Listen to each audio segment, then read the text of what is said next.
ជំរាបសួរពុកម៉ែបងប្អូនទាំងអស់គ្នាខ្ញុំបាទឈ្មោះពេញសំណាងជាមន្ត្រីកសិកម្មនៃឃុំទឹកថ្លាស្រុកព្រៃនប់ខេត្តព្រះសីហនុក្នុងពេលនេះផងដែរខ្ញុំបាទកំពុងស្ថិតនៅក្នុងភូមិកំពង់ចិនឃុំទឹកថ្លាស្រុកព្រៃនប់ខេត្តព្រះសីហនុដែលក្នុងគោលបំណងនេះបានមកចោះជួបជាមួយនឹងលោកពូមុងយានដែលជាកសិករដាំបន្លែបន្ទាប់បន្សំក្នុងភូមិកំពង់ចិនក្នុងគោលបំណងចម្បងដែលខ្ញុំចាំមកជួបគាត់ហ្នឹងគឺទី1ខ្ញុំបានរកទីផ្សារឲ្យគាត់ចំពោះឆៃថាវចំនួន20គីឡូដែល1គីឡូហ្នឹងគឺបាន2000រៀលដែរដែលខ្ញុំបានលក់ទៅឲ្យខាងបងនៅប៉ែតនៅសាហ្នឹង10គីឡូហើយនឹងអ្នកជិតខាង10គីឡូទៀតហើយមួយទៀតគឺចោះមកដើម្បីមើលជាមួយនឹងបច្ចេកទេស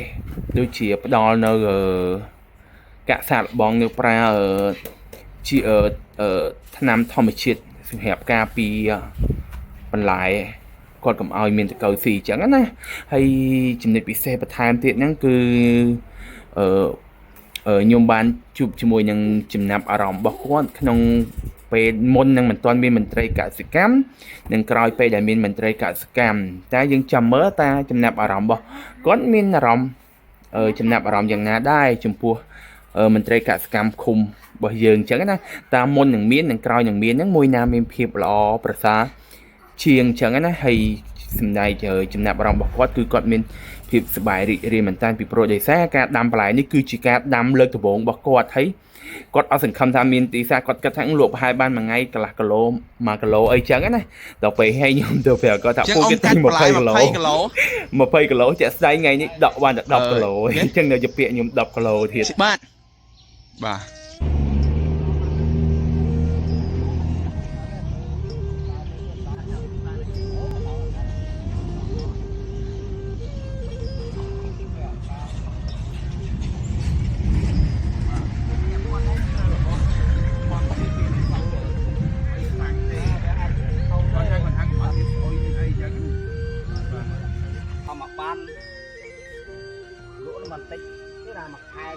អត់តន់ចូលឆ្នាំចិនទេណា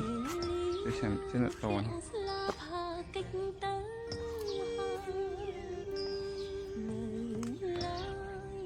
អ្នកម្ដាយទុនទៅរងចាំផ្លូវកូនវិលត្រឡប់វិញខានជួបយូរហើយឆ្នាំអានេះពូដាំលើកដំបងតាពូណាបាទដាំលើកដំបង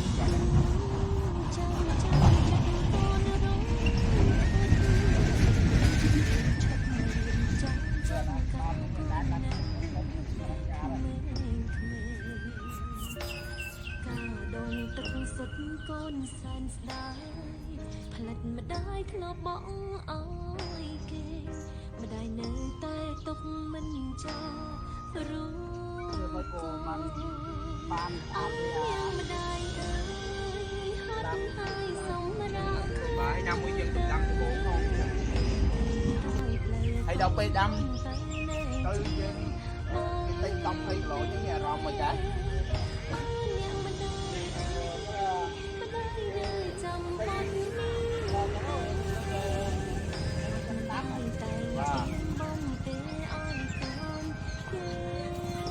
អត់ទេខ្ញុំមើលនេះទីព្យាយាមនេះ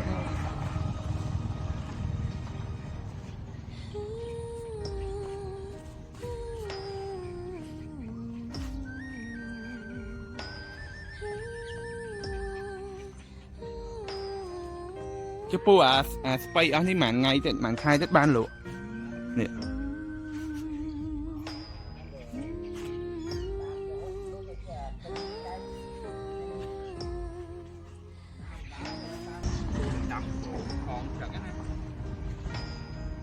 ម៉ែពូស្គាល់មន្ត្រីកសិកម្មណោះ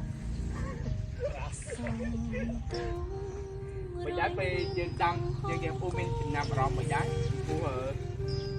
គឺថាគិតមិនដែរពេលដែលមានមន្ត្រីកសិកម្មក្នុងឃុំអញ្ចឹងណាពូអាចមានចំណាប់អារម្មណ៍បែបនេះថាពូមានចំណាប់អារម្មណ៍មិនដែរពេលបើគាត់និយាយបើមានខាងតែកសិកម្មឲ្យចូលមកទូផលិតអញ្ចឹងហើយជួយឲ្យជាយោបល់បាទរឿងដំណាំដាំដុះធ្វើចេះធ្វើចុះវាល្អមានគុណភាពអីហ្នឹង